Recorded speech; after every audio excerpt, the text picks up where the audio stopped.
Hey everybody, yeah, I'm back.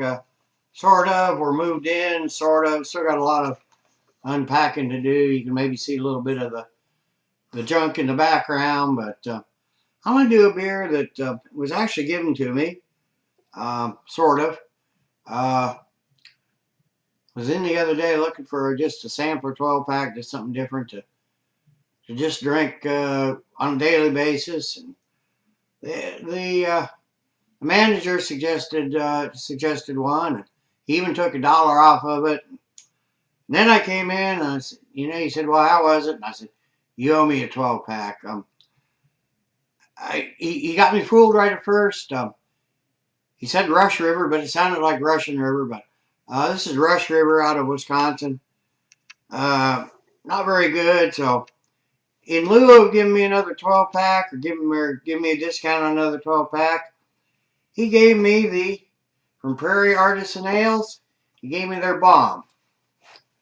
Now this on the shelves here, I don't know what it runs other places, but $10.99 for a 12-ounce bottle. A little pricey. I'm going to take that into consideration when I give it the grade. But anyway, from the website, it says Imperial Stout aged on coffee, cacao nibs, vanilla beans, and chili peppers. Bomb is an Imperial Stout aged on espresso beans, chocolate vanilla beans, and ancho chili peppers. My anchos aren't too hot, so I like their flavor, but there shouldn't be a lot of heat in this. If it's anchovies, it says all the flavors meld to create a truly unique beer. The peppers add just the right amount of heat to complement the intense coffee and chocolate flavors. Comes in at 13% ABV, 65 IBUs. So let's get this Prairie Artisan Ales bomb in a glass and see what we have. I did finally find my BB Barfly, along with my bottle caps and extra magnets, but I think they left my beer fridge behind. I'm kind of bummed about that.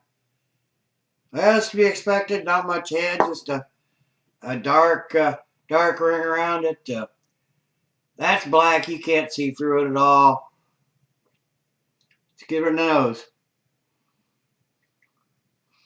Okay, yeah, I'm getting lots of coffee and almost like a mocha coffee on the aroma.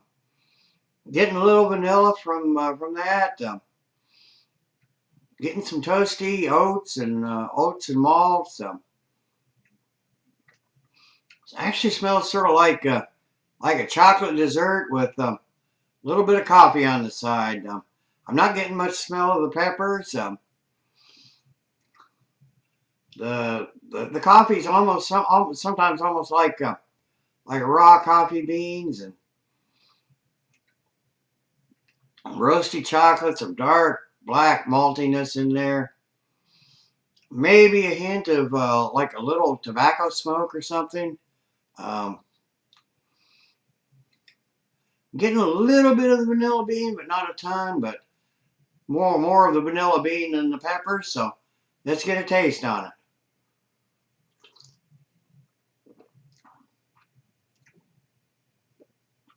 Okay, I'm getting all those that espresso coffee right up front, chocolate right up front.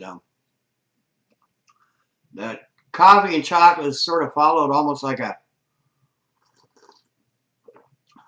by a sticky molasses and some smoky burnt malts. There's just a light heat right down the throat from the peppers, but you don't really get it on the taste. I'm getting I'm getting a hint of that 13% booziness, but for 13%, it's not too bad.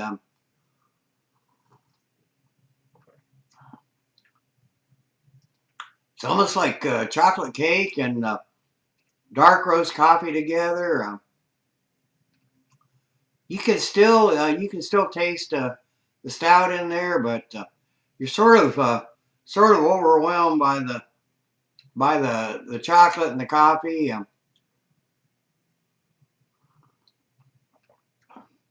But you only get maybe just a slight taste of the pepper, and then a very slight heat on the on the finish, but you get a nice little aftertaste of with that slight heat and some roasted dark coffee. Definitely a full mouthfeel. Seems like a medium-low carbonation. Kind of a oily mouthfeel with again, that's real subtle chili burn. I'm feeling a little further into the mouth than just on the finish, but it's still very light. Like I said, ancho chilies are, as far as I'm considered, they're not really a hot chili at all, but I'm getting some of that ancho flavor and just a hint of the heat. Really nice, nice tasting beer. So let me sit and sip on this a while, and I'll come back in a while with the final thoughts and grade. Okay, I'm back. It's been 45 minutes or so. I haven't drank a lot of this. It's definitely a sipper. As I've noticed, as it's warmed up, the pepper notes have come out a little bit more, but still not very strong. Like I said, an ancho chill, definitely not on the heat. More on the pepper aroma and flavor than on the heat. But ancho chilies don't have a lot of heat. But I gotta say, this is probably the best coffee, cocoa, pepper, vanilla stout I've ever had, and it's probably the only one I've ever had. You got some nice, bold, complex flavors. They come together very nicely. The only drawback, at least to me, is the price at $10.99 for a 12-ouncer. I think if it were $5.99 or $6.99, or maybe, yeah, it'd be worth it. But I know I checked while I was taking my break. I checked Rate Beer and Beer Advocate, and it's got 99s and 100s on both. But and I read some of the comments and some of the reviews. They said they were paying like $6.99 and stuff, but it's $10.99 here. So at that price, it's not gonna get a 10 from me. It probably would if it had been $5.99 or $6.99, but at $10.99, no, that's I think that's a bit too much, a bit too steep. So that being said, I'm going to give let me get it.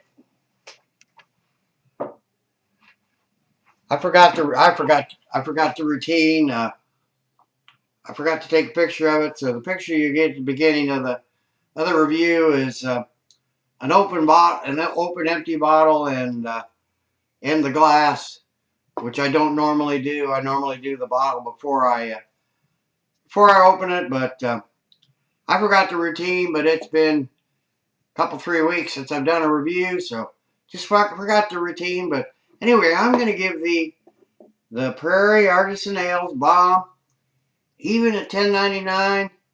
If I'd paid that for it, which I didn't, I'm still going to give it a good solid 9 out of 10. So decent beer. If you can find it at a decent price, I'd recommend picking it up. So till next time, everybody, cheers. Let's keep drinking good beers.